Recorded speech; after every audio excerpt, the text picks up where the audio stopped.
Football starts right now.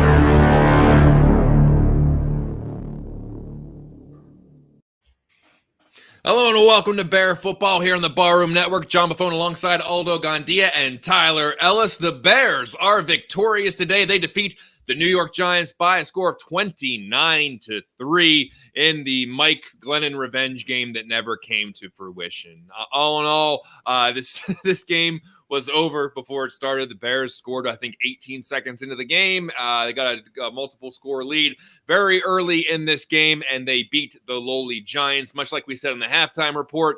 If nothing else, this gives you an idea of it could be worse because you could be a Giants fan with that franchise losing to the likes of Andy Dalton when you have to trot Mike Glennon out there. We talked about some takeaways at halftime and what we wanted to see. Aldo, anything different or anything to add after that second half, or didn't really move the needles from the second quarter? Yeah, it really didn't move the needle much. I mean, Trevis Gibson had another strip sack, so that was great to see. We had mentioned before that we'd love to see him continue his ascension. He's under contract with the Bears for the next 2 seasons. So as I mentioned at halftime, he's a building block for this team. And so to see him play even against subpar competition like he was, to see him have a dominating game was excellent to see. I was disappointed that A-Rob continues to look like he is I don't know. I mean, a lot of people, I posted something on Twitter, a lot of people were critical of A-Rob saying he's quit on the team. I don't think he's that kind of player, to be honest with you. I think he's a quality guy. I think he's been playing injured. I think there's just been a lack of chemistry. I don't think that he's the type of guy. I mean, at the end of last season, when we saw A-Rob play, he was diving for balls. He was making big plays, and he didn't have a contract for this season. Why would he now decide to quit? I just don't get that. So I disagree with fans. But to answer your question, John, I it was an ugly game. So it's one of those games where you got to go back on tape and analyze things frame by frame to figure out what were the good parts of it for Bears player development standpoint. Anything new on your radar there, Gaines? Nothing. I don't want to say anything new. Obviously, the development of our young guy Gibson. I mean, we talked about him when he got drafted. He was a tone setter in college, and could he put on the muscle weight? Could he handle the NFL weight speed, if you will? And he is. It is really, really cool to see as a young guy developing. I love seeing Roquan Smith in coverage on those wheel routes and everything. And so it's certain little things that you're excited about. Defense came out and did what they had to do. Obviously, it's Mike Glennon. They thought they were going to go to their backup, their fifth-string quarterback. And so, but still, as a Bears fan, you see, I don't know how it was Allen Robinson's fault when Andy Dalton clearly overthrew him. And so it's like, what did we? It's just, it was still cute. We would do something great, and then like, oh man, oh shucks, it was like that was a phenomenal strip sack. But it's like Andy, he was open. And even David Montgomery, I think David Montgomery's got excited because at the end, he could have just waited a little bit, ran to the right, and just threw him a little toss pass. But in terms of anything new, John, the Bears, I don't want to get excited about what I just saw. I saw so many cool things, offense and defense, but it's like, bro, we know what it really is. Yeah, I'm not thrilled that I have David Montgomery on my fantasy team. He lost me 4 points for throwing an interception, something I did not account for going into the championship. But to kind of relay back to the Allen Robinson talk. Now, it's hard, even if you character aside, and I think Allen Robinson is a high character guy who plays to the end, and you like you said, Aldo kept diving for balls last year. All of that aside, this is a guy that doesn't have a contract going into next year. So even if he was done with the Bears, he shouldn't be done for his stats. He shouldn't be done for playing because dude wants to get paid. And so I don't see how, sending a message to the Bears that you're done with them, you're going to be gone anyway. So what does it mean? What is sending a message to the Chicago Bears worth, losing an extra $5 million a year? So I don't know if I can buy that he checked out or he quit on the team, because if he got paid and then did this, then you could make that argument. But he's trying to get a contract next year in a free agent market. So he's not going to be like, oh, whatever, I'm going to show the Bears I'm only going to catch 35 balls this year. No, the Bears are like, okay, go ahead. And then you get stuck with only a $7 million contract. I'm speaking just in relative terms. But of course, he's not just going to be like, I'm going to send a message to the Bears and that'll show him. It doesn't show anybody. He is struggling. I don't know if it's an injury. I don't know if it's a scheme. I don't know if it's the quarterbacks. I don't know. And like we said at halftime, I don't know if we'll ever get an answer to that question, because if Ryan Pace and Matt Nagy are gone on January 10th, there's no one to really ask that then. There's no one to really address that to, unless they get Nagy right after the game against the Vikings next week. And he has to do his post-game press conference right after the game. And they say, so, Matt, I don't know if we're going to talk to you tomorrow. So what's the deal with Allen Robinson, and why didn't he get more involved in this year? So that might be the only time we actually hear that question. But all in all, like you said, really ugly game. The Giants are really, really bad. And I'm not trying to pile on, but I'm just trying to look at this from a 10,000-foot view. The Giants are really bad, and the Bears were able to take advantage of some of those really bad Giants mistakes and Mike Glennon mistakes. But also a high point in this, Robert Quinn setting the Bears record for sacks. Big for in a year that is going to be not very memorable. Robert Quinn is going to be able to look back in this and say that he made history and for one of the franchises that prides itself on defense, prides itself on getting to the quarterback. And you talk about the slew of defensive icons that are involved with this franchise. Robert Quinn is the single season record holder for the Chicago Bears. And so that being the case, I know at the beginning of last year, we talked about and we're going to go through that record-breaking sack right now, where you see him get to Mike Glennon, who looks like he's wearing cement shoes, but a sack nonetheless. I remember talking about at the beginning of the year, a lot of analysts saying, Quinn looks like a good candidate for a post-June cut, where they're going to save money by letting him go. Oh, they sure as hell aren't going to cut him. But that does bring up a question, Aldo.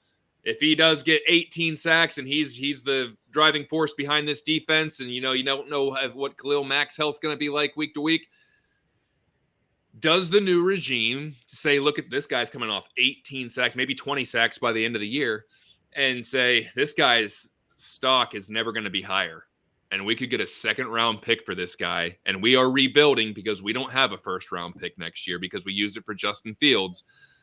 Do we need a 32-year-old Robert Quinn? Or do we try to see if we can build up a war chest of picks? And I'm not advocating for either one, but I really think that's a question that's going to have to be addressed at some point. Yeah, it's a really, really interesting predicament that they find themselves in. Me personally, I want Robert Quinn back. Why? Because if you want to give Justin Fields all of the weapons that he needs a good defense. He needs a defense that's going to turn over the ball to him with half a field, just like Andy Dalton got today. And so if you come back next season with a healthy Khalil Mack and Robert Quinn playing at this level, that's going to help Justin Fields tremendously. It's going to cut back the amount of drives that he's got to go 75 yards to get a touchdown, and have a boatload of drives that are half the field. So that is really, really critical. And with the team having so many needs in the defensive backfield, what's the best way to help those guys? It is to have a pass rush. When you have a pass rush that is disrupting the passer, that is tipping passes, that is pressuring the quarterback, that is hitting the quarterback, though there's going to be lots of throws, they're going to miss their mark, and that's going to be a great opportunity for interceptions, passes defended, and so forth. So in the big scheme of things, everybody on this team needs Robert Quinn and Khalil Mack back next season. We could go from a team, that is mediocre to a better than average team, and maybe even a very good team if Justin Fields fulfills his promise as a quarterback. What do you think, Tyler? Quinn stay, or do you try to get anything for him? I mean, John, I know it's a great question to ask because, like, if when you're with your GM hat on, it's your duty to look for the best interest of the team, and because there's always a team out there is willing to give up, like a Texans, willing to give up more than what you may get, and so it all depends on what I believe the mission statement for the next regime, that head coach or that GM. And what's your mission statement? You might have a coach that comes and say, "Hey, I need 2 years to get to the playoffs." Or you might have a coach that says, "Hey, we're going to try everything. We're going to go see what we got this year. Then we'll retool." And so that goes to say, Aldo, if we're going to try to we're trying to win a division, you need a pass rush. Well, we have a guy who just broke a Hall of Fame record. And he's already on a deal. We already paid him. And so it's really, really cool. Let's just give Ryan Pace a little, okay, bro. Okay. All right, Ryan Pace, that's cool. Because, John, that he's actually, if we were able to get some picks for him, Ryan Pace made a deal, and now it's like getting a profit back on that transaction is what you could have. But also, what that says is, though, if we could do that right now with the with a younger, I gotta say, middle of the line next year, could we make that jump next year with the right offensive system? You see what I'm saying? Because now you need a pass rush. Because what you don't want is we don't want to put how much more pressure on the offense to score when they've already shown they can't score. And so, like, so why do it? I personally would love Quinn back because we've been looking for somebody opposite of Khalil Mack, or we've been looking for one guy for a long time. We might have two guys, but with Gibson now we have a potential serious three. If they ain't broken, don't fix it.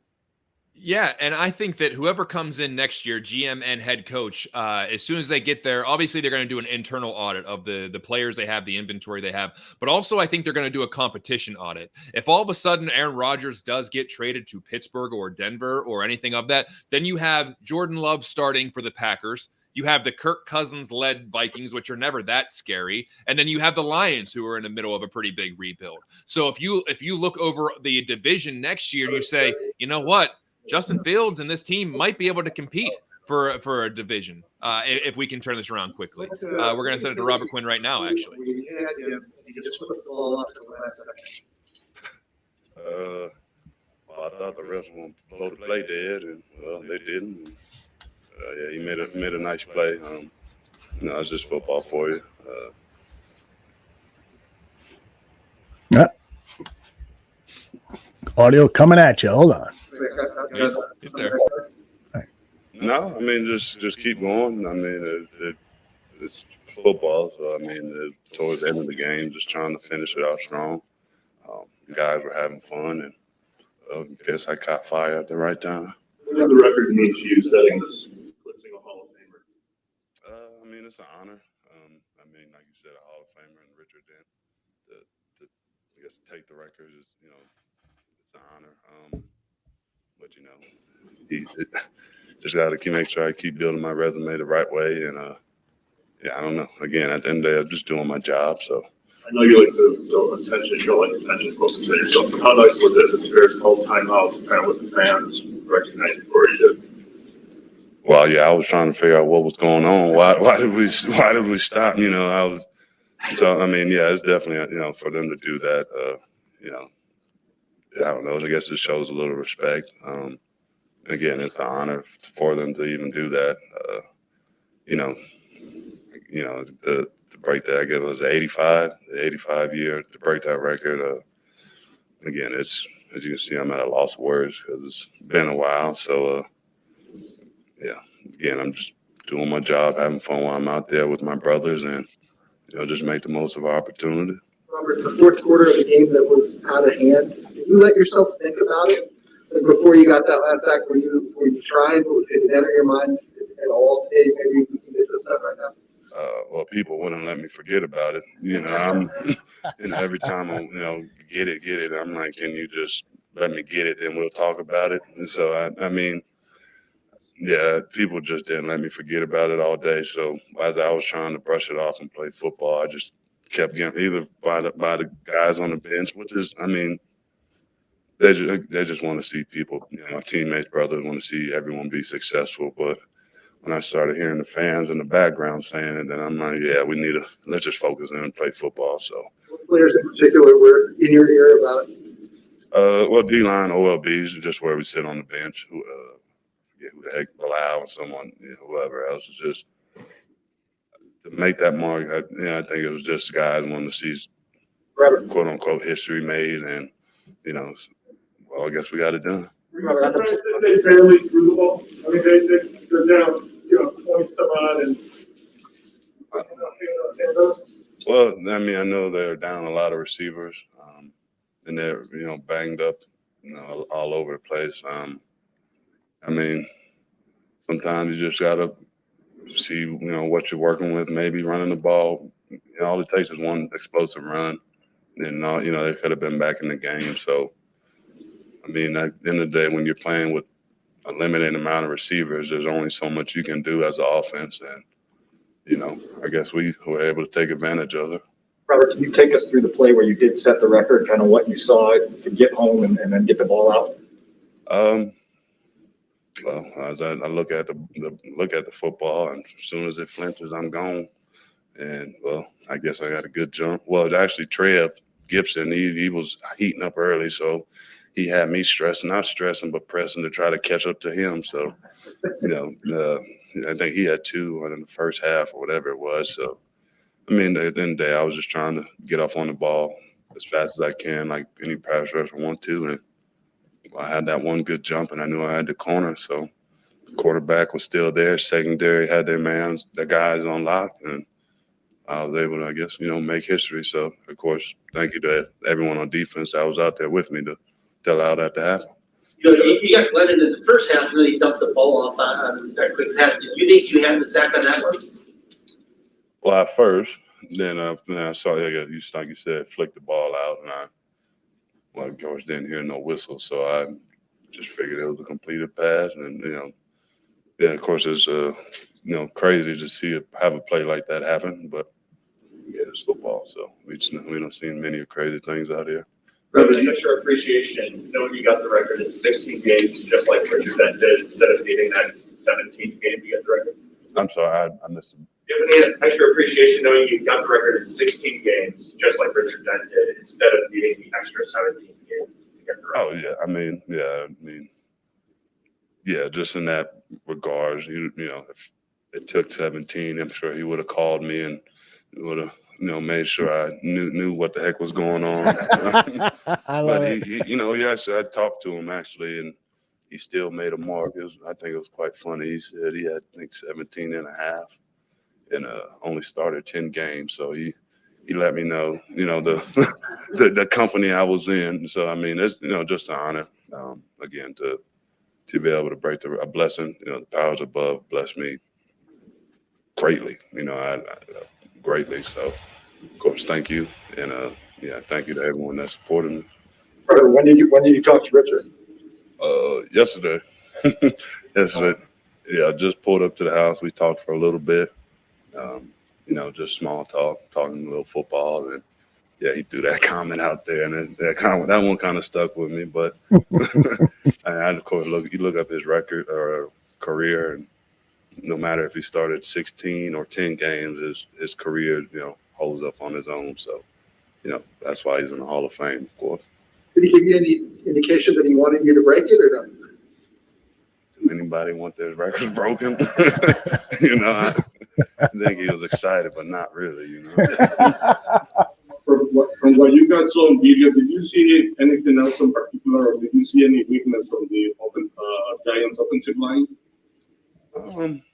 They got a nice core. All right. Early we were able to get again. Go away from Robert now as he's answering questions from the New York media. They want to know. Oh, you're hurting. You're hurting for those New York, the Giant beat guys. They got to be like, we need something to put in the paper or online. Like, what the hell are we gonna write? Like, you know what? Let's write about Robert Quinn. So, I love Robert Quinn. I think he's incredibly humble. I don't think that.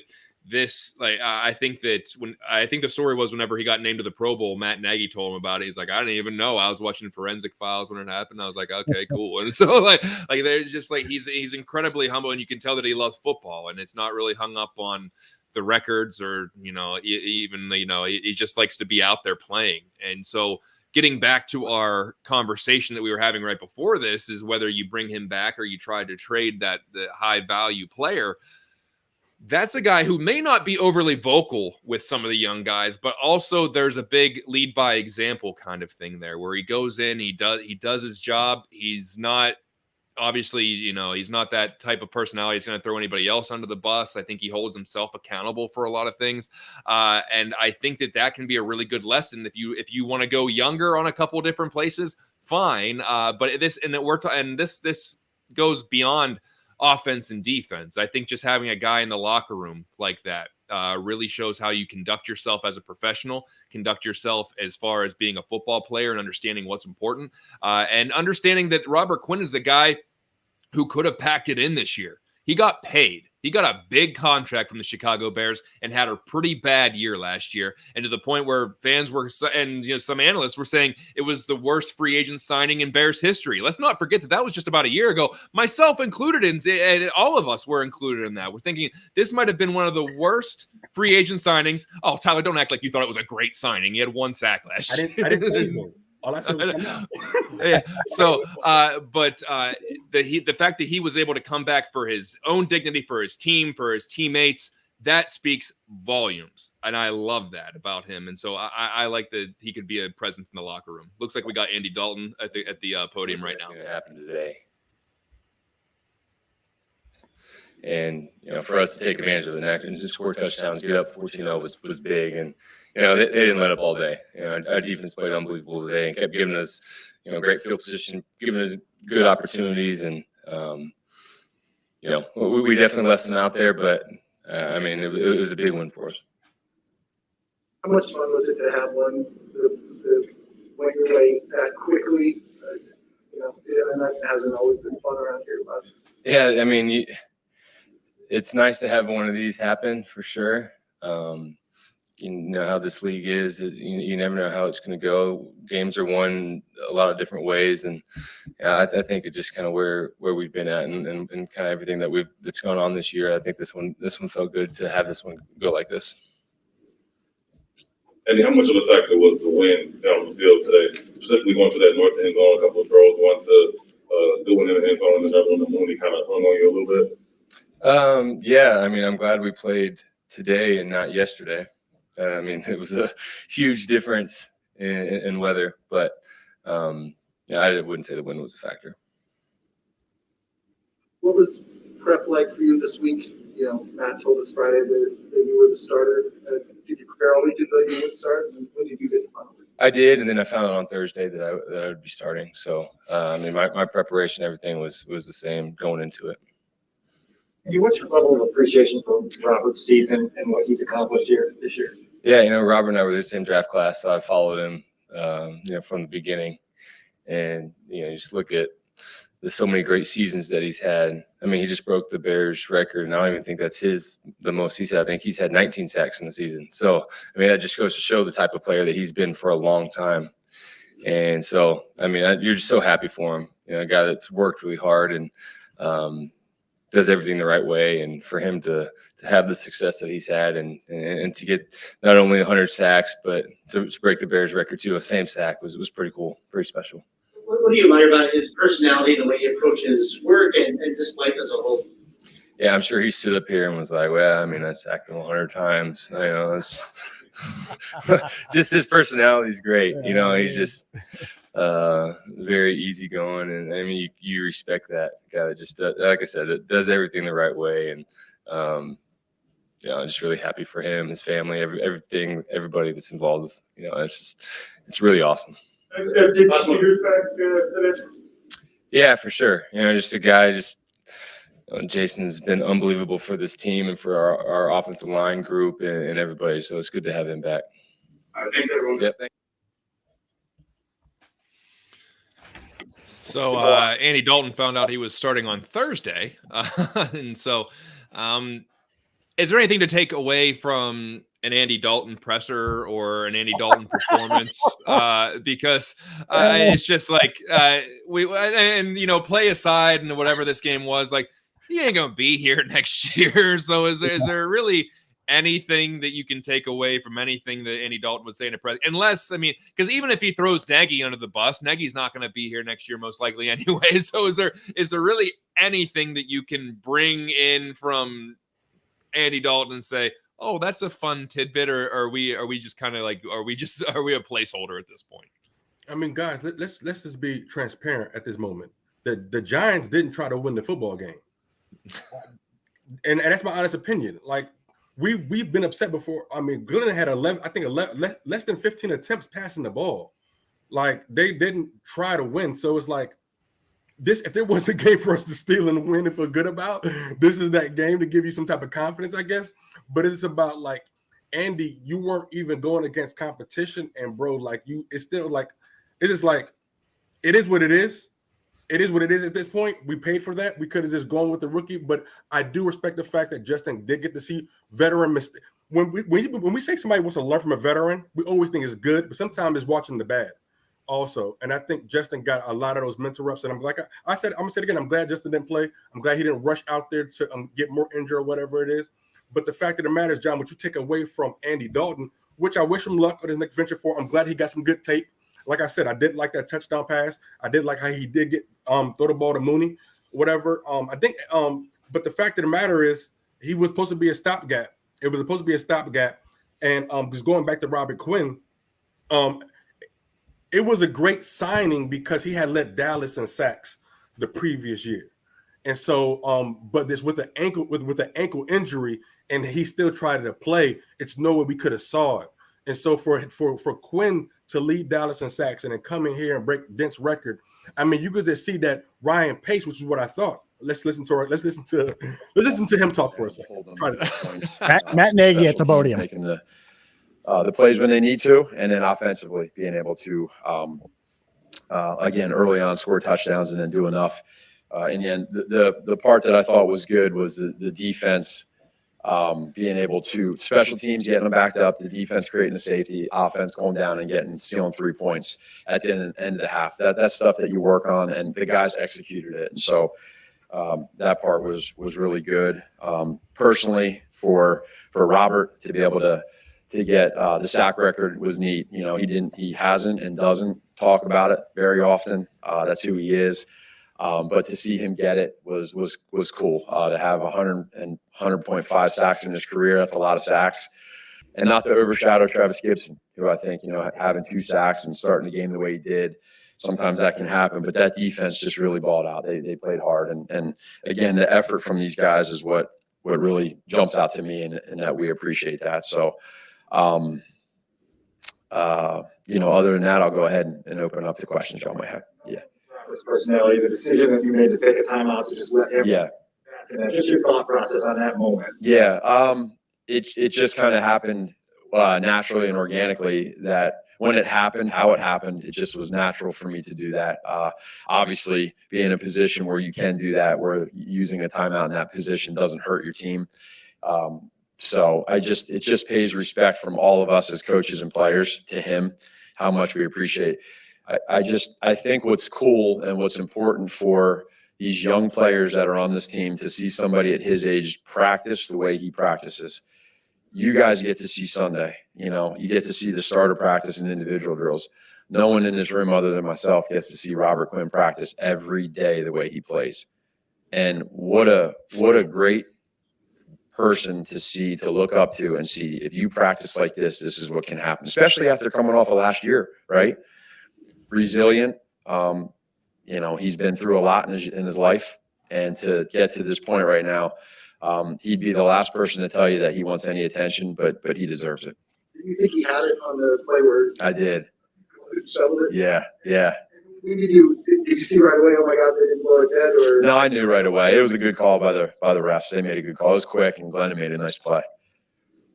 You saw that. Never hear that again. The game for the defense. You think this is a pretty good thing? Yeah, well, they went empty first play. You know, they opened it up. So, and then for that to happen, for us to get that, you know, we've been talking about turnovers for a long time, and sometimes it's like you talk about it, and they don't come, and now to be able to get that to first play, it got the whole team going. It got and we got Big Tonga in there, freaking rolling right down the middle, you know, just like a bowling ball. So, he was that was fun to see. You guys haven't had a lot of easy ones. Mm-hmm. Moment at all, the second half or the fourth quarter, to kind of look around and appreciate it. I mean, I did. This could be your Yeah, I just thought that for these guys, I appreciate it for the players to be able to have this because, they deserve it, and it's nice. I mean, whether you're winning or losing or it's a close game, we talked about like our next opponent with Minnesota, and you got so many close games. It comes down to last play. It's nice to have one where you're able to be in control from the first play to the last play, and so being where we've been through this year. Again, the one thing that I'm very impressed with and appreciate from the players and coaches is the effort and the care. Man, if this is your last game coaching here at Soldier Field, how will you remember this place? Well, again, for me, I take it day by day. If it goes that way, then it's meant to be. And at the same point in time, I'm so stuck in today's game and the feeling that I have that I don't even have time to really, I haven't thought about that. Maybe I will down the road if that was to happen. If not, I'm just going to do exactly what I've been doing all year long, and that's prepping for Minnesota. And you scored with like a minute left to go in the first half, and you're hitting the ball back to start the second half. But that sequence, I'm just curious, kind of your thought process on being able to maximize that. Well, yeah, we had some timeouts left. The defense kept making them get negative yards. We used our timeouts. We stopped the clock. We got the safety, and now we wanted to go down and try to steal 3 points. We did that. We ran out of timeouts. We knew that we were going to, if we had a completion, like we got one to A-Rob, that we'd, clock it and kick the field goal. All right, guys, you heard it. Our law says turn Nagy off. We want to hear you guys, and not a lot of complimentary comments in the chat room towards Matt Nagy. Everyone is done with him. And as somebody pointed out, though, I mean, he's going to leave the Chicago Bears franchise, as everyone expects, next week with a winning record, an all-time winning record as a head coach. And that's not out of the norm for something like that to happen. Lovie Smith, in fact, was fired after a 10-6 season and were a couple of plays away from making the playoffs. But Phil Emery, in his second season as general manager of the Chicago Bears, fired Lovie because he wanted to bring in his own guy, who, of course, was Mark Trestman, and the rest, as they say, is history. We don't need to bring that up, but I thought that was a good question. I didn't know if they were going to really address the elephant in the room, but I don't know who it was towards the end where it says, "Man, if this was your last game at Soldier Field," and that's giving the assumption that you're not going to be here next year. So I thought that was a good question, and I thought, I mean, what is Matt Nagy going to say? So I thought that he, in his normal way, danced around the question, which was probably the right way to go about that. But I'm sure that he'll have something to say. I'm not sure. Do they, if they fire him, does he still do like the post presser with the Vikings, or do they say, "Hey, at the end of this game, don't worry about it. We'll put somebody else out there to talk"? Can they fire him like immediately after the game so he doesn't talk to anybody after the Vikings game? Yes, they can do that, but I don't think that the Bears will do that. I think that when they fire him next week, it'll be late Sunday night or early Monday morning. Particularly if they beat the Vikings, they'll want him to celebrate with his team and so forth. But I think he knows what his fate is. I highly doubt that the Bears are vacillating on this thing, even though they've won now 2 in a row. It would be, to me, the most egregious error by the part of Chicago Bears management if they were even at this point considering bringing Matt Nagy back for next season. It's over. He's proven that he can't get the job done. He had that miracle season in 2018 because the Bears had one of their best defenses in their history, and that's saying a lot. But year after year after year, the offense has been putrid. And so now I think the only remaining question is, does Ryan Pace leave with him? And the fact that they have not taken advantage of firing Matt Nagy and looking for their next head coach with this new rule of the last 2 weeks of the season, you can do that. The fact that they haven't fired Matt Nagy and started their coaching search, to me, says there's a good chance Ryan Pace may be gone as well. Tyler, what do you see this how this shaking out? Do you see Ryan Pace getting the boot along with Nagy, or do they say, "Hey, a couple of GMs have gotten it right on their third try"? I know we referenced that. It was 4, 5, 6 weeks ago. We talked about Arizona trying to get it right. The I almost said the Clippers, the Chargers getting it right, sticking with the GM and then finally getting the coach and the quarterback right. If they can get the coach to work with Justin Fields, could you see Ryan Pace coming back? I could. I really could. If we're talking about a stubborn organization that refuses to change, they're going to try to keep as much thing as there as possible. If Ryan Pace is their press guy and their glue boy, their golden boy, then I think they're going to try to look at every single option. But who's putting their job on the line for Ryan Pace, and what are the results of that conversation? If it was up to Ryan Pace, if Ryan Pace is staying, that means Ryan Pace allowed this to continue, and which is like still a question mark or a red flag for your GM, because it's like you got head coaches around the league making like executive decisions and telling you straight up, this is what we're not going to tolerate. Bruce Arians just told reporters that Antonio Brown is no longer a Buccaneer. Like a head coach is not afraid to say, "Hey, yo, this is what we won't. We don't know." That just came out. I don't know what happened. But what I said to say is, well, I do. What I'm saying is a coach or a leadership, John, that's going to say, "This is what we're going to stand for." The biggest part about right now is the exit interviews that I believe Ryan Pace is or should be having with every single player that's under Matt Nagy's leadership right now, because that's going to give you the perception. That's going to give you the thing that's going to be in the books from years from now, the truth about where we are right now and where we're going to go forward. Because what's the sales pitch? If Ryan Pace is staying here, okay, what's the direction? What's the direction of the team and where we're going? How soon can we start? How soon can we start interviewing, John? Because either way we got work to do.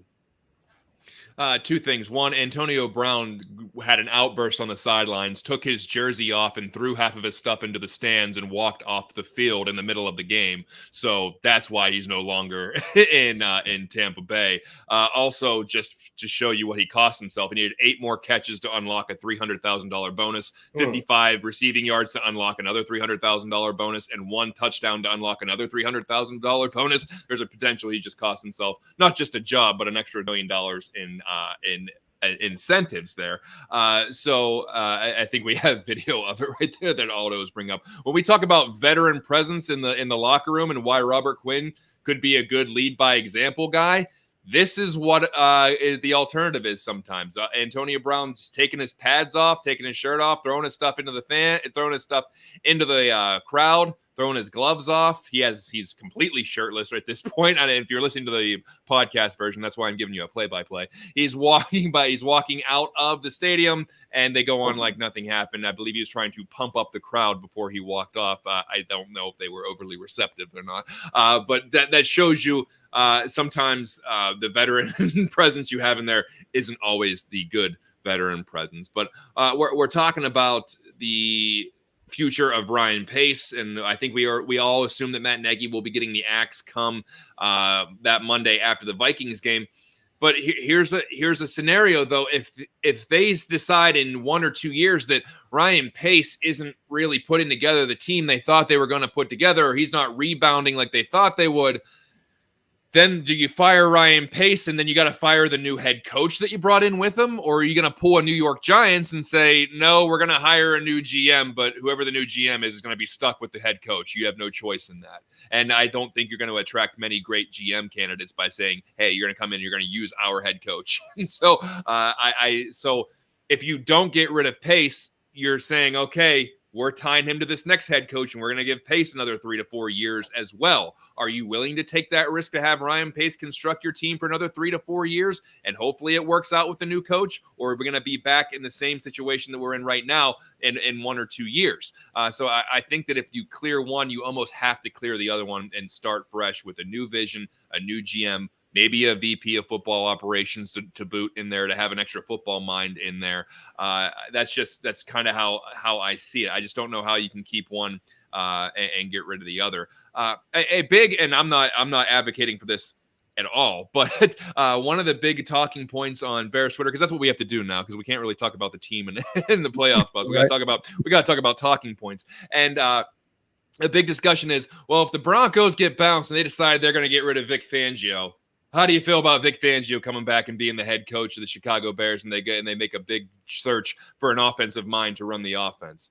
Any thoughts on Vic Fangio coming back and being the head coach With Sean Desai maybe as the defensive coordinator, that'd be kind of a weird dynamic because it would be Vic's defense, but I guess Sean Desai would still be the defensive coordinator. But would he really be the defensive coordinator? Would it be almost be like a demotion saying Vic Fangio's coming back? Go ahead and go back to what you used to do when Vic was in Chicago. Any thoughts on that? Because like I said, I'm not advocating either way. I just thought it was really an interesting talking point. I it's always interesting that fans want to go back to something that worked, go back to a player who had success here and so forth.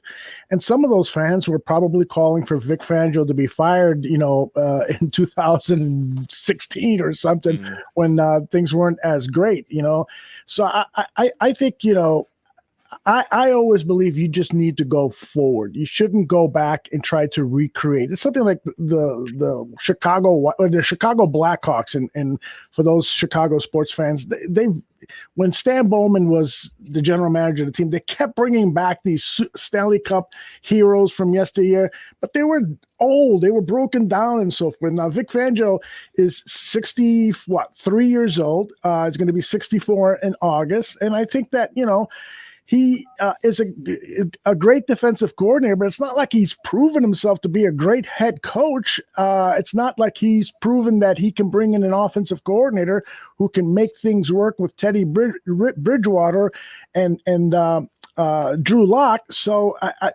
to me, the head coaching resume isn't there. Some guys are just better at being coordinators. Some guys are better at being offensive coordinators, defensive coordinators. That's their role. And that's, I think, what Vic Fangio will hopefully be back as. Tyler, what do you think about all that? I mean, Aldo took all my thunder, all of it. Like, no, good job, brother. That's it. I love it. If you said I don't gotta say it because it's Fangio. What's the purpose? Is it to fix the offense? Is it to have just a strong alpha male in that position? Okay, cool. If that was all we were looking for. But in terms of fixing the offense, the Broncos, they had some. Well, first of all, I think they have a chance to finish 500 or close to it, I believe. And so in that division, and the AFC, we could say has different types of level of competition. They're in a division with the Kansas City Chiefs and everything, and the Chargers. So those are some high-powered offenses that they're going against. And so Fangio here, yeah, I can entertain it, but then you would have to really hit home on that offensive position. And so I don't know. Like you said, there was a point in time when I always wanted Mike Singletary, somebody to be our head coach, just to make us sound tough and everything like that. But it's about what do we need? What's going to be best for Justin Fields? What's going to be best for our case going forward? And it's just hard to know that when you don't hear from Ryan Pace. I can't get a true pulse of the team because I don't know the true pulse of the leadership in place, John. And so it's like at the end of the day, Ryan, what's the freaking goal, bro? What's the goal? What's the direction of this team? Because it's like you can't keep selling us on 85. Like, what's the direction going forward? Yeah. Justin Fields. Okay, are we going to run pass? Is it run play action? Justin Fields. I believe this kid can be great. I truly believe he can in the right circumstances. And so it's about who's going to be able to bring it together. Because this is going to be a mix of veterans and young people on this team coming up. And how can we put it together? Which coach, which group? I mean, the funny thing about it is I don't want to say we're not that far off. We just need to execute, guys. We just need to execute. If we can score 28 points a game, it'd be a different situation. No, and to your point, I was talking about this right before we went to Robert Quinn, who was given his post-game press conference. Maybe a new regime comes in and says, listen, guys, Justin Fields has the potential to be the second best or best quarterback in this division next year. If Aaron Rodgers leaves Green Bay and then Kirk Cousins is what he is, and who knows what's going on in Detroit and who's going to play quarterback for them next year, the Bears have an opportunity to maybe strike at a weak division, much like the Packers have been doing for the last decade. So if a new GM and a new head coach comes in and says, we have something here, we don't need to break it all apart, we could potentially contend for the division this year, then you might see a retooling as opposed to rebuilding. And just to piggyback onto that Fangio conversation, I'm not advocating for that. I just brought it up. I don't think he should be the head coach of the Chicago Bears next year. But to have that adult as the head coach who can also delegate and says, you're in charge of this, I'm the head coach. I'll do game management. I'll do situations, clock management, timeouts, and then we'll get everybody ready. We'll make sure everyone is prepared for Sunday. And so You just want to be able to see a stable structure where it's not Matt Nagy at the podium saying, well, everything runs through me. Everything at the end of the day, everything runs through me. I have my hand in this and that. As a head coach, yeah, we know that. You don't need to tell people that. So it needs to be a professional leader of men who can go in there and say, this is the right person to run the offensive line. This is the right person to be the quarterback's coach. If the head coach is an offensive-minded person, great. If it's not, it's not the end of the world. There's plenty of good teams who have defensive-minded head coaches. You look at New England, you look at Pittsburgh, you look at Tennessee. They're all doing fine. And because they have a good head coach who's able to delegate some of the responsibilities to also very qualified people. So when Matt Nagy's in here and they're going through Helfrich and then they're going through Laser and they're there's just all of this, turnover within the ranks of the position coaches, whoever the Harry Highstand, and then going into Juan Castillo, they completely turned over the position coaches. Well, is that Ryan Pace's fault? Is that Matt Nagy's fault? Or is that just trying to hide the fact that you're not a very good head coach or GM, so you got to fire everybody beneath you to make it seem like you fixed everything? So I just want some stability to this position. I want somebody who can be a good leader and can put people in the right positions. Same with the GM. I know that's asking a lot. I think that's what every franchise wants. I know that's what, but at this point, we got to get at least Tyler. I think you made this point a couple weeks ago. Can we at least just get lucky? Can we at least just get lucky with something? Maybe it's not just like, oh, that's the perfect choice. That was absolutely perfect. Can we just get lucky once? Can we? I mean, broken clocks right twice a day. Can't we just get once? Can't it just work out the one time where it's like, okay, we got it. We stumbled into it, but we got it. That would be nice as far as I'm concerned.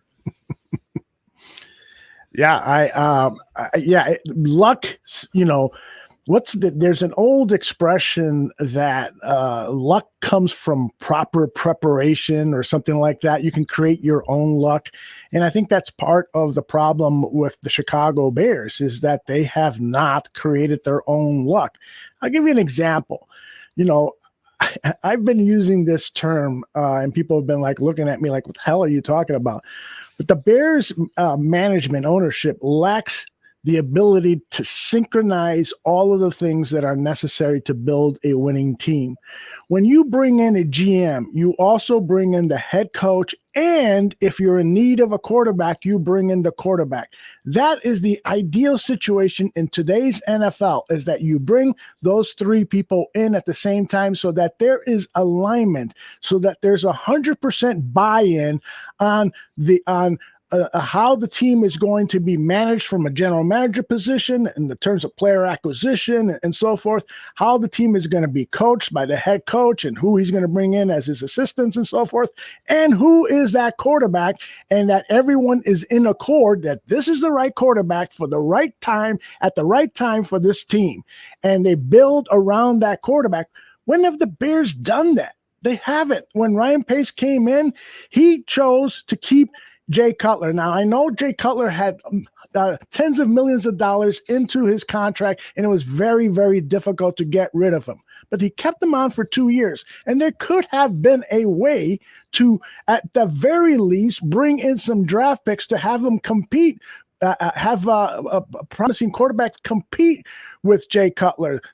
Do I need to remind you again that Dak Prescott was a 4th-round draft pick? He could have been drafted and in camp competing with Jay Cutler.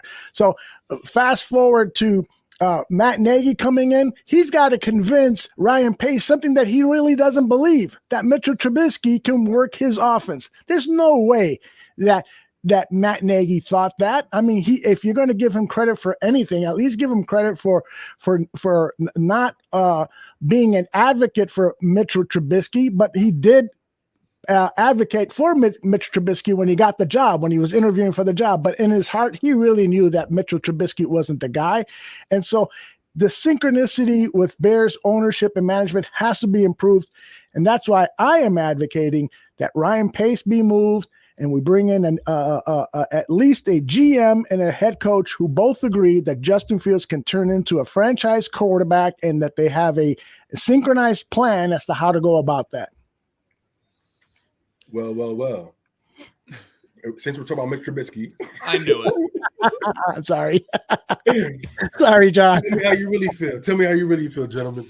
But guys, it's when the Bears have been at the I don't want to say bottom feeders, but we've been trying to get lucky for some time, and we've been following the hype because when Matt Nagy that offseason, the Chiefs offense was still top 5. And so we were chasing what the buzz was. We were chasing who were the top candidates. And he was. I mean, because he was under Andy Reid. Patrick Mahomes just did what he just did. He spent that whole offseason with Nagy. And so, but the same thing with Glennon. Glennon was the top free agent that offseason. I mean, that's what it was. All the teams, it was 3 teams that were looking for him, and I think the Bears are getting into the bidding war with themselves. Anyway, we were following the hype instead of doing actual research, because when Matt Nagy couldn't say that Mitch Trubisky is the guy, Matt Nagy didn't have any credibility to stand on besides the fact that I was the QB for Andy Reid's offense. So it was like, where's the credibility for the player development? Because who is that guy that can run Matt Nagy's offense? Because what is it?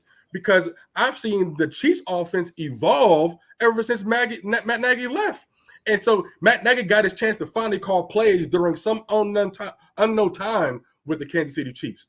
But we took that success and we expected him to implement that here. And it was the exact opposite.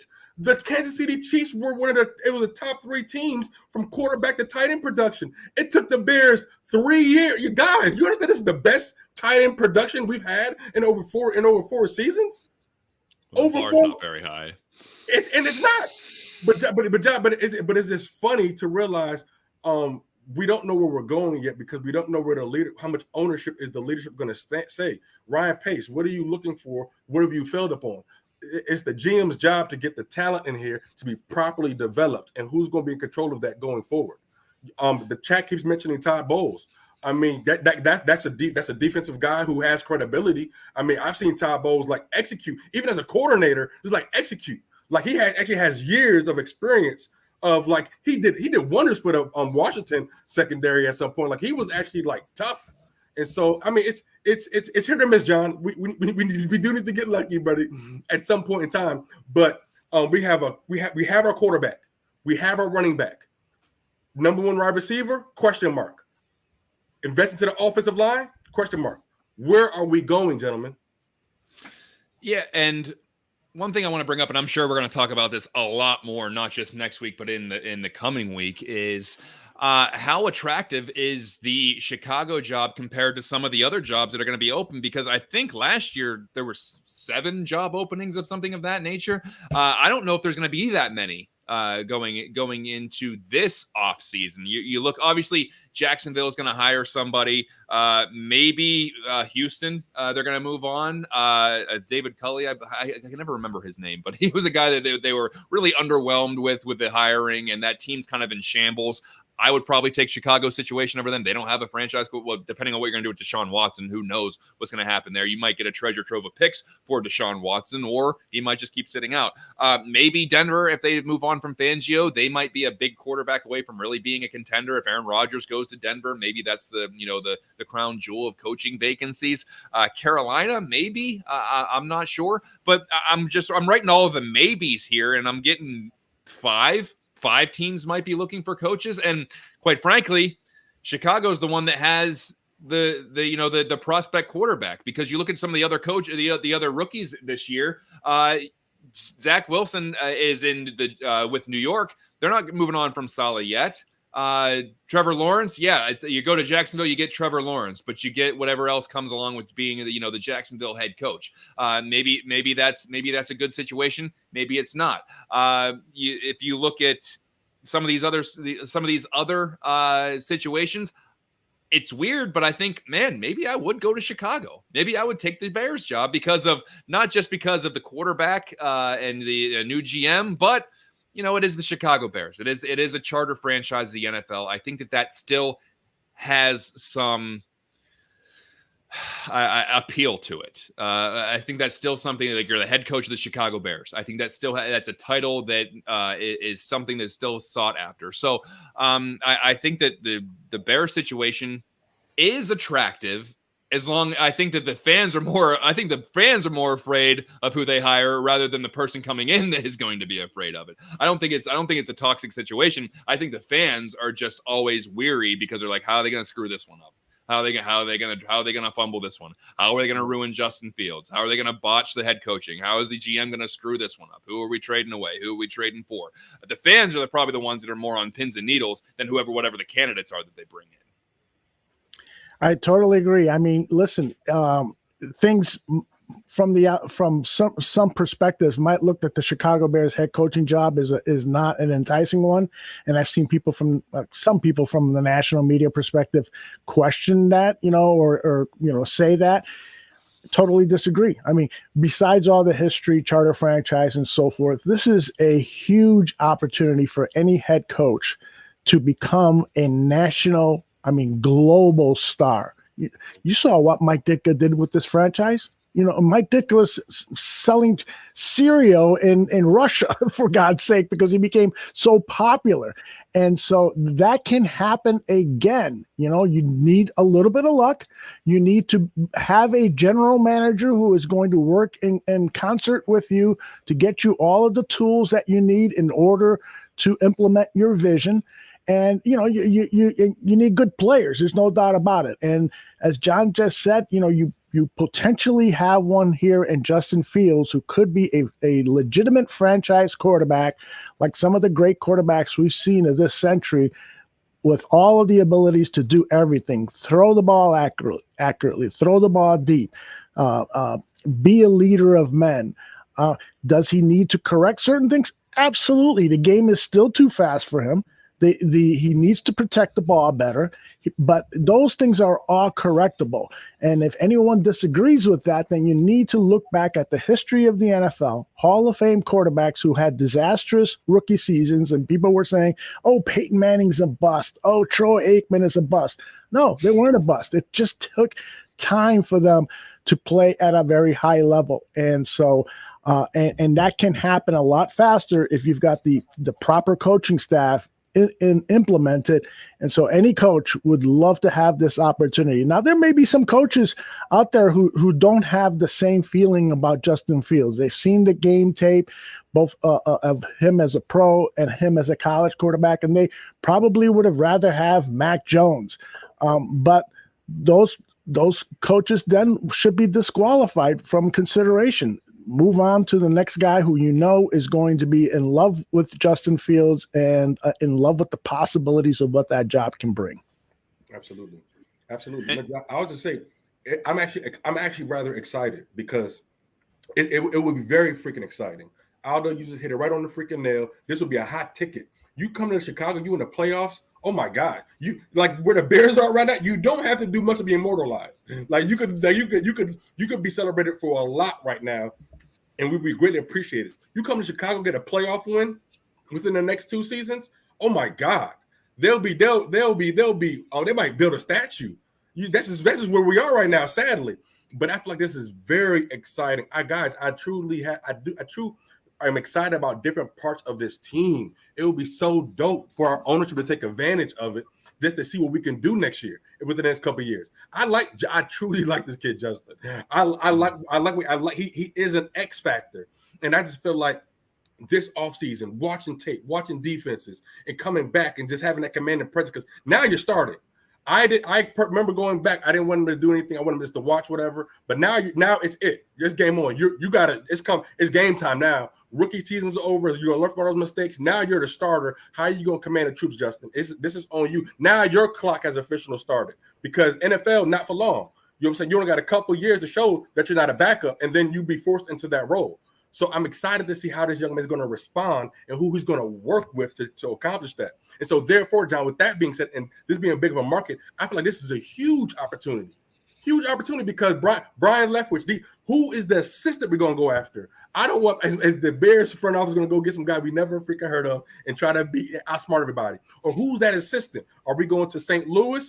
Are we going to go to a winning organization and try to bring a vision here? Or are we going to try to get a family friend, or not a family friend, but somebody? Like that's what I'm excited about. Are we going to go to a winning organization and try to grab somebody from a tree?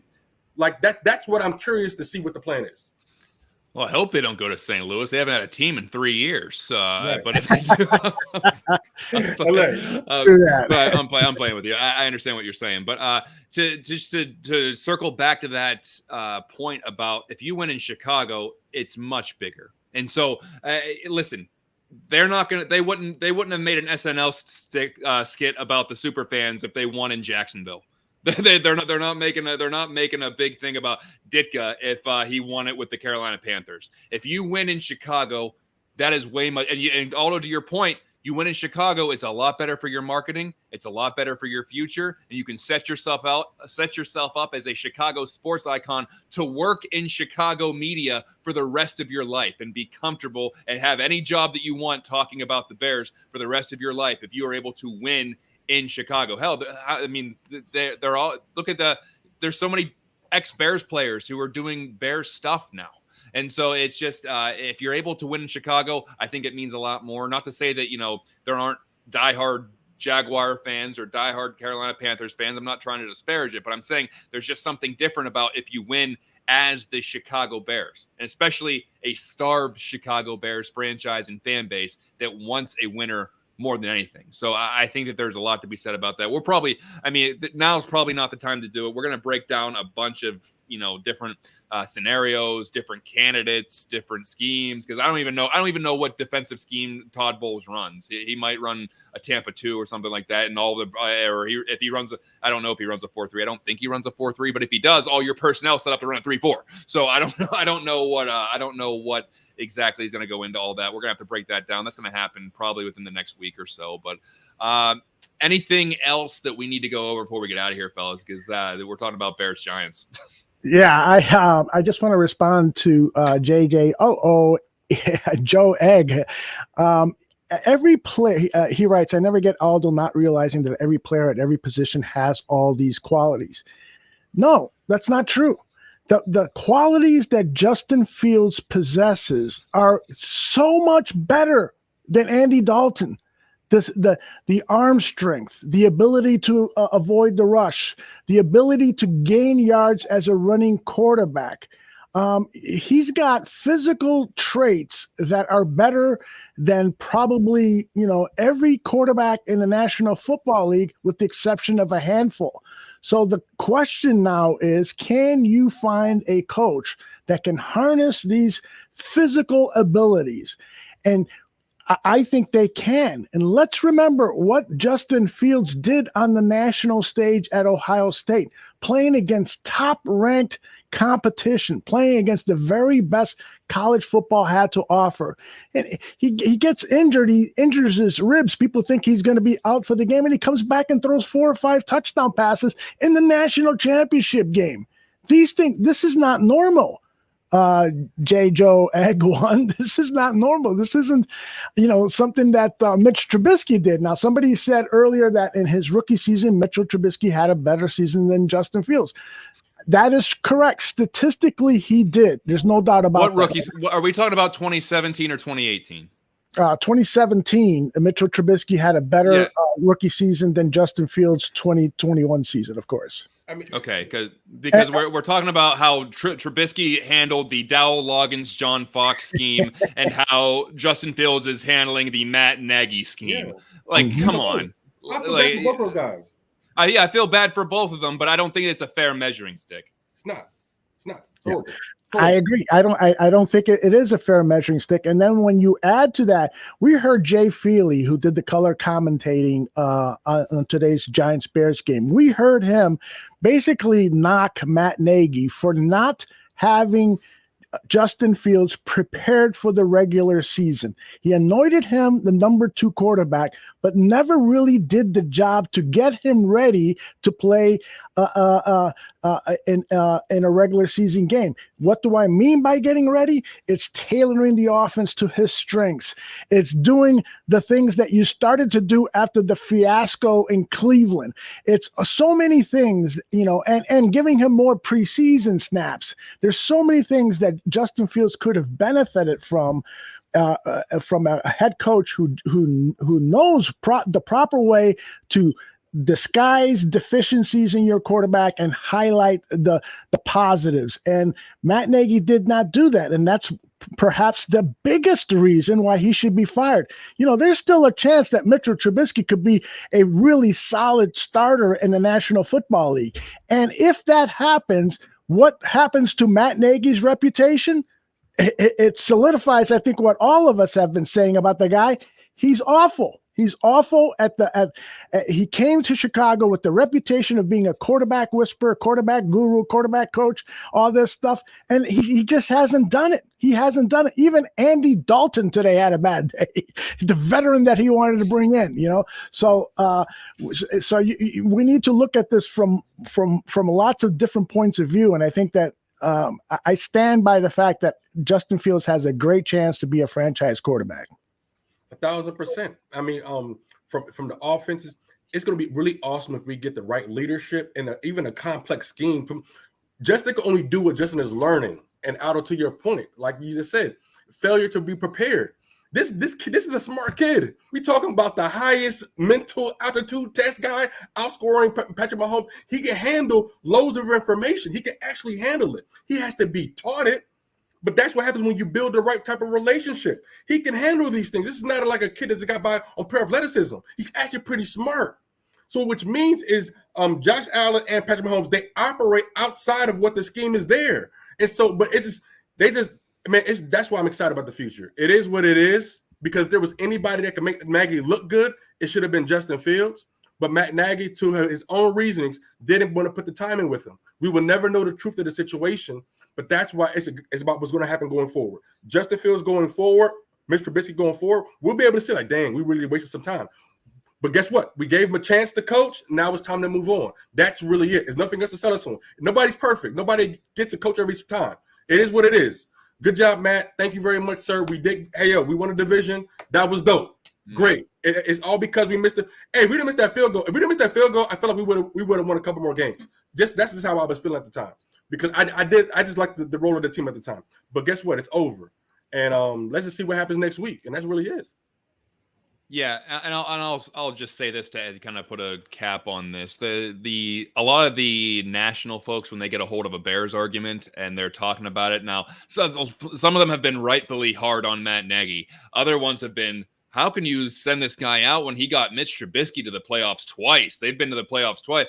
Listen, Matt Nagy did not bolster Mitch Trubisky in that offense to will the Bears into the playoffs. They had a historically good defense that got them to the playoffs. They had defense that was carrying them through games to get them to the playoffs, and they fell ass backwards into a magic new playoff spot last year. Had this been any other year in the history of the NFL, the Bears would not have made the playoffs last year, but they opened up a 7th seed just for the Bears so they could lose in the first round. So that argument of how can you get rid of a guy that's made the playoffs 2 out of the 4 years or whatever, I think falls flat. Because he was not the reason. He was not the architect of that. He was not the driving force. He handled the offense, which was the biggest problem of those teams. Not the strength. The strength of the team were the things that he had nothing to do with. And so I think that should speak on itself that had there been someone in there that could run a competent offense or even a competitive offense, the Bears may have gone a little bit further. Maybe they would have won a few more games, but we didn't. So I am excited for change. I have a lot of confidence in Justin Fields. I have a lot of confidence in his demeanor, in his character, in his talents. And I think that a lot of the times people just expected the rookie to come in and just, take the league by storm, which happens. It's an anomaly. It happens every once in a while. And it wasn't going to happen with the Chicago Bears. It wasn't going to happen with Matt Nagy. It was not going to happen with this offensive scheme that Justin Fields is going to have a rookie of the year / MVP season in his first season in the NFL. So we'll see what goes on, but I have a lot of confidence in him. Do I have confidence in the Chicago Bears to get the head coach and GM right? That's for a different episode altogether. As we wrap up, I just want to talk. This is my therapy because I am actually kind of upset when I think about the biggest organization. But I just want to talk this out real quick. So this is where we fall back on a rookie because Trey Lance actually has walked into a great situation and hasn't really had that much success because I would think Kyle Shanahan has a phenomenal track record of working with quarterbacks. I mean, he got Kirk Cousins paid. He went to what's the name in Atlanta and did some great things. And so for Trey Lance, and so like Kyle Shanahan, I feel like has a great system of getting people open. I feel like he has a system so that's more of a system. So if Justin Fields was in that and doesn't produce, like, okay, you could talk about bust or not. But it's like to say Justin Fields is a bust or whatever, you're being silly because like who is he learning from? So if Trey Lance right now, let's just say this is just rookie woes and learning. But if Trey Lance doesn't pick it up over the next 2 years, you're like, oh, what's really going on here? Because we've seen what Jimmy Garoppolo can do with this offense. Yeah, they went to the Super Bowl, and so like it's possible. And so that's why for us, right, we'll talk about it here next week. Let's just see where we go going forward, guys, because that's where. The question we could talk about going next couple of weeks is how much leash do we give the next head coach? Is that a 2-year, 3-year project? And those are the conversations coming up. Yeah, it's got to be a 3-year commitment to a head coach, and the only way you can fire him before that is if he is Matt Nagy. Yeah, sorry. I think we've proven anyone. I don't see a lot of people supporting Matt Nagy, but I think anyone that is probably should just go back and look at the tape. I mean, even this game, a convincing victory, easy game. Even this game with his hand-picked veteran quarterback, the offense was still sputtering at times and didn't take advantage of opportunities to score tons of points. So even in the best of times, Matt Nagy still proves to me that he's not right for this job. Yeah, without a doubt. And I think that everyone has their own differing opinions and different degrees of opinions on the head coach, the Bears as a franchise.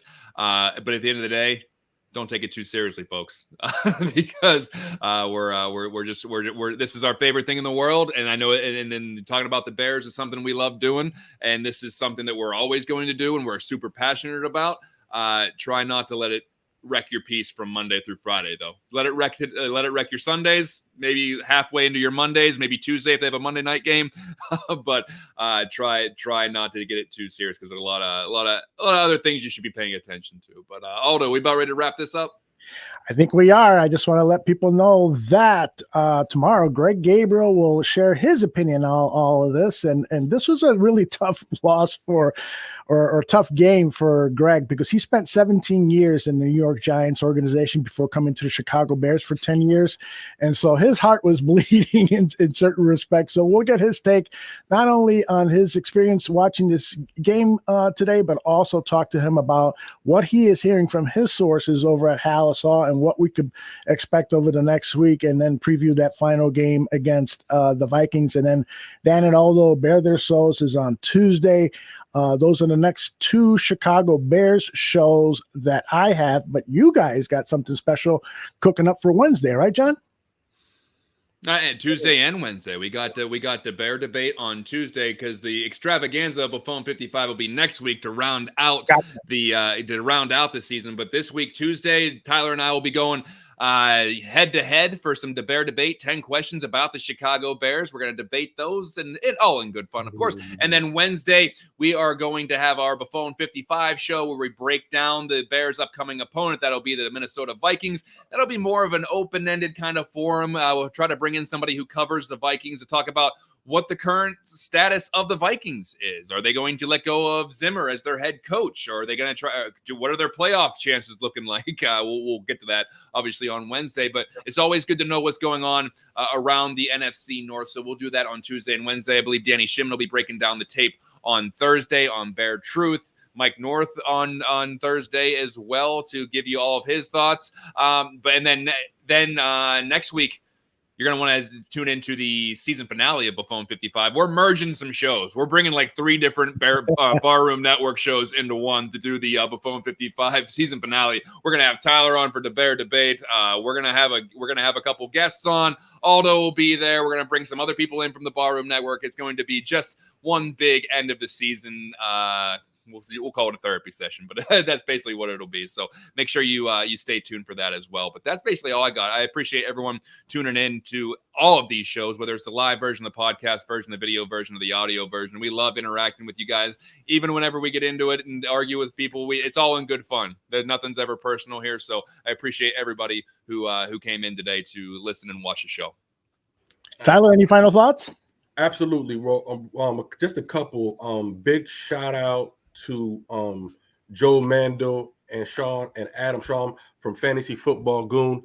That's a fantasy show on the network. These guys do a phenomenal job getting you prepared for your fantasy lineups all year long. And today was the championship, and I had the honor to play our buddy on the network, Chris Gonzalez, in the championship. And congratulations to Chris, as he has taken the lead. And I don't think I'm going to get it back. So congratulations to my buddy Chris Gonzalez for I believe he's going to win the championship in the Goon League. And so that's really awesome. And then we got some I think Ron is winning in the Barroom Network League, I believe, right now. Him and Laura are going at it right now. So shout out to those guys. But besides that, stay tuned. Shout out to the Barfly Tailgate Show. Those are guys getting you guys ready in the morning and everything. We're going to do one more time. And so one more week, hang with us, therapy, and then we'll have a nice off season. Send you guys something nicely. But smash the like button. Stay tuned to the network. Plenty of things coming up. We love you all. And bear down, and let's have a great week. All right. Take care, everybody. We'll see you soon. Bye-bye.